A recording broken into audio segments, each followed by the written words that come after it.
Om Agnanam Timirandasya Gnananjana Shalakaya Chakshuramiलितं Yena Tasmai Shri Gurave Namaha.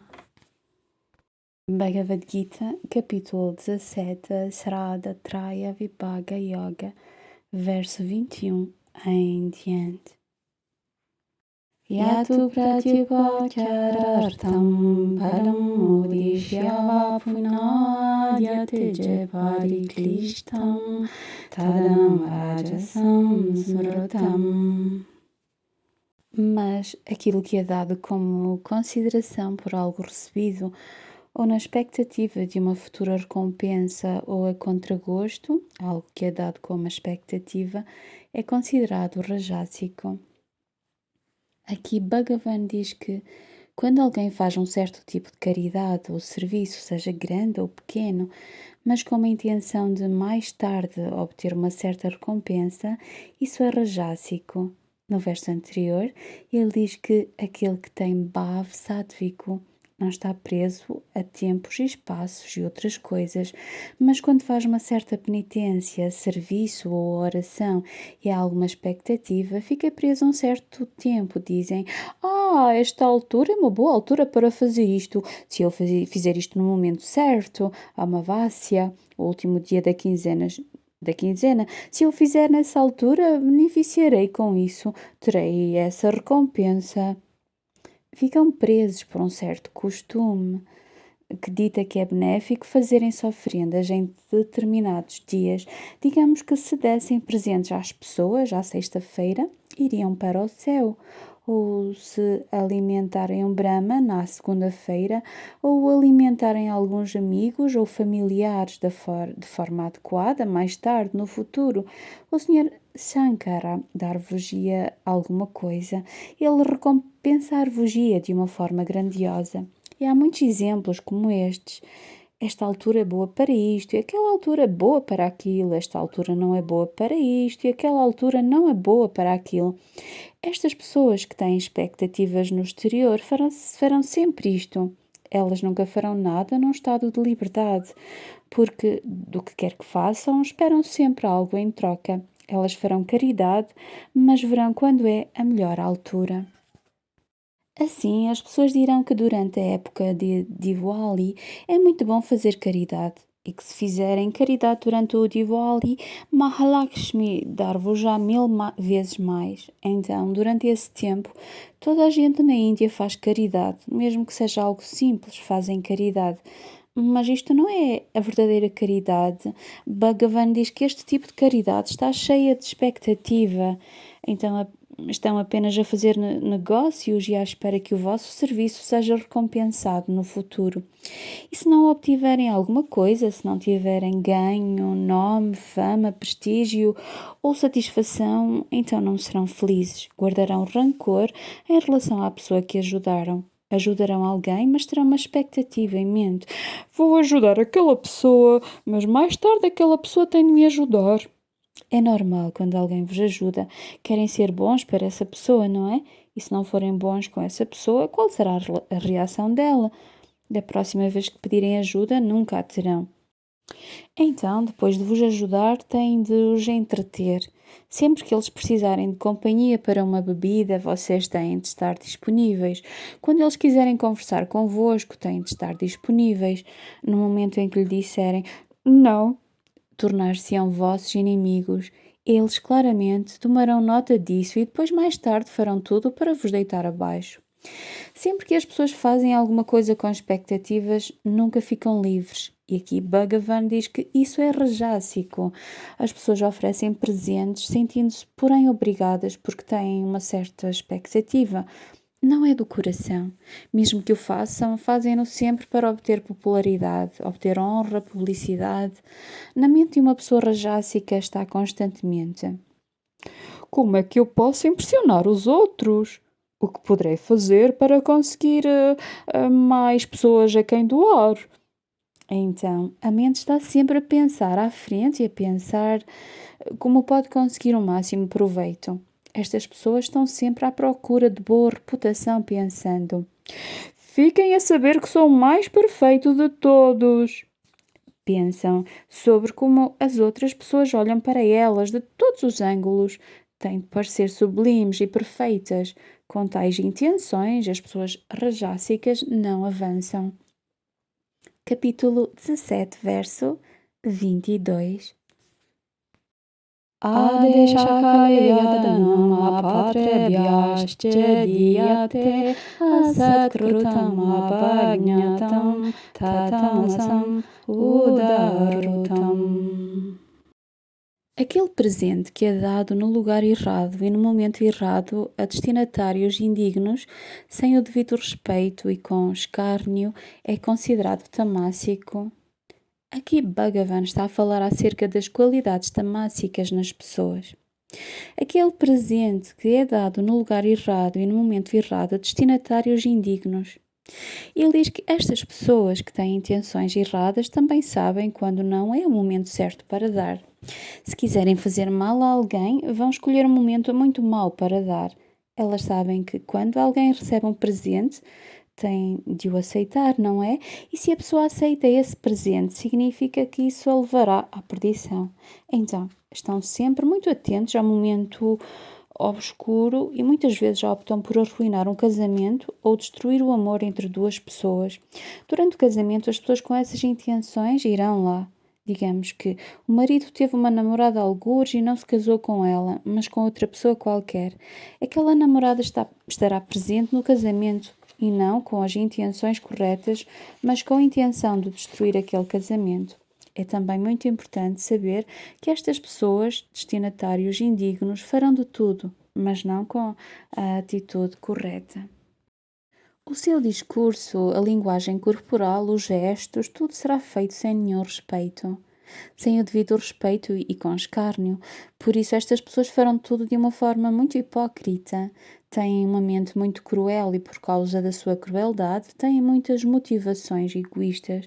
Estas pessoas comem carne, bebem vinho, jogam, não acreditam em nada. Então Bhagavan diz que mesmo quando estas pessoas dão um presente, isso é infrutífero, porque o presente está cheio de negatividade.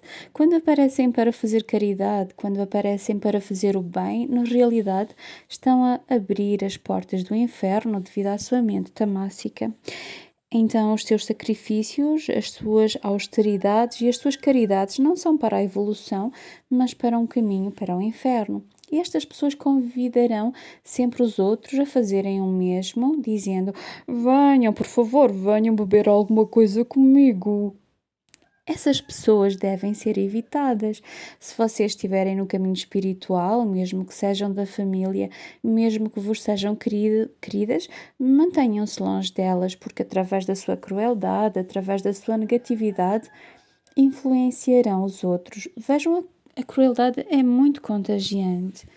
Capítulo 17, verso 23. Om Tat Saditi Nirdesho Brahmanastrividas Marotaha Brahmanastena Bedasche Yagnasche Vitaha Pura. A fórmula Om Tat Sat é a definição tripla de Brahman, por quem os Brahmans, os Vedas e os sacrifícios foram criados nos tempos antigos. As 3 sílabas Om Tat Sat são o próprio Bhagavan, são o Senhor juntamente com toda a sua criação, o que consiste no ato de sacrifício e na realização do sacrifício. Então Bhagavan diz que mesmo se alguém entoar qualquer mantra, se fizer qualquer tipo de oração, seja por que motivo for, mas confiar no Senhor, recai sobre o Om Tat Sat. Brahma, o próprio Senhor Supremo, é o Veda. É aí que são mencionados todos os sacrifícios, austeridades e caridades, como se alcança o conhecimento divino, como se alcança o Self Supremo. Ele diz que tudo o que está escrito nos Shastras é o caminho para alcançar o divino, para evoluir de um mero ser humano para o estado divino. É realizando com um coração altruísta, um coração puro, sem nenhuma expectativa, quando fazem o vosso Atma Kriya Yoga, quando fazem o vosso japa, quando fazem puja, o Senhor aceita e atende a tudo. Depois o próprio Absoluto, que é o Om Tat Sat, consolida-se no vosso interior. Aqui Bhagavan diz que se alguma vez fizerem a vossa oração, o vosso mantra, mas não estiverem muito seguros disso, no final da oração, pensem no Senhor, pensem em Bhagavan Krishna e digam apenas Om Tat Sat.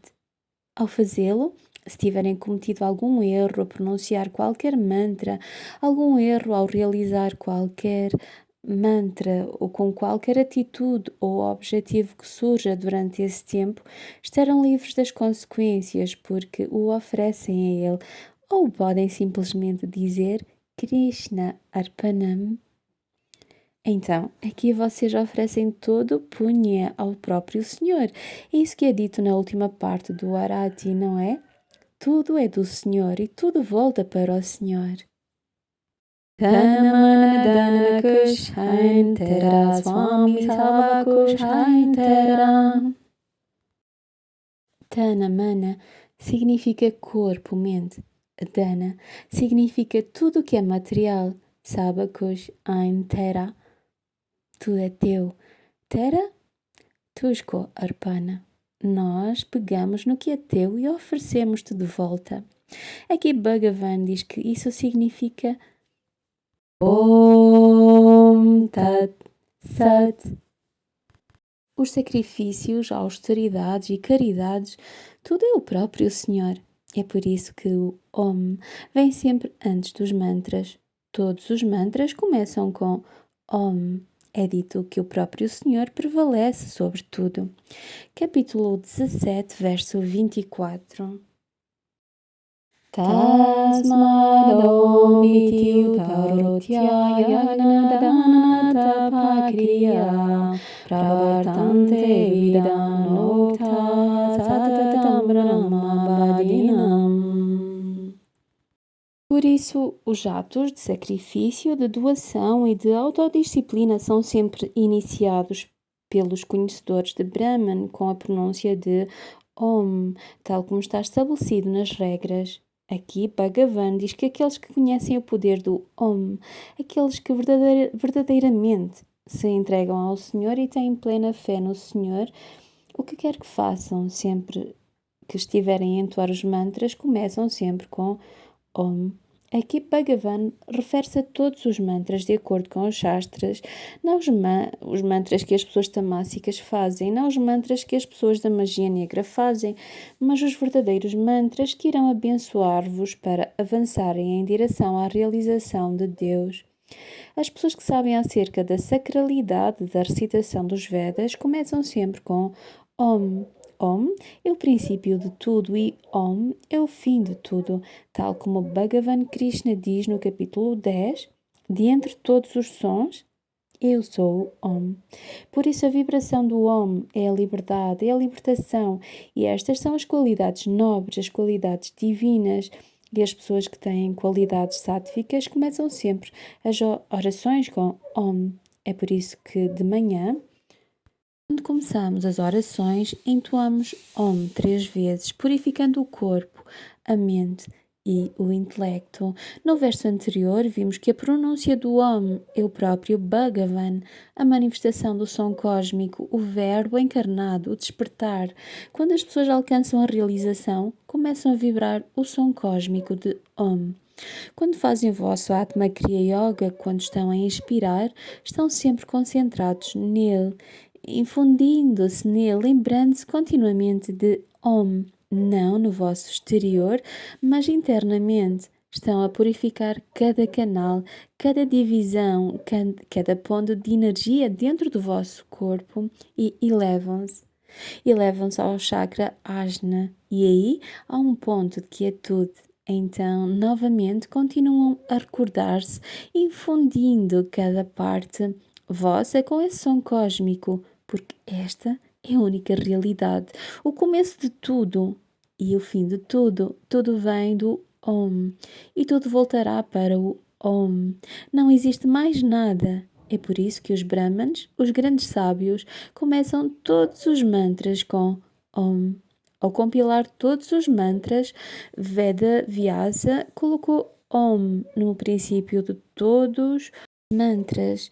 Ele disse o benefício do Om a ser uma lembrança de Deus. É por isso que quando começamos com Om, isso lembra-nos de que é sáttvico em si mesmo, é dirigido ao divino, não é em vão, não é para gratificação pessoal, mas para agradar ao Senhor.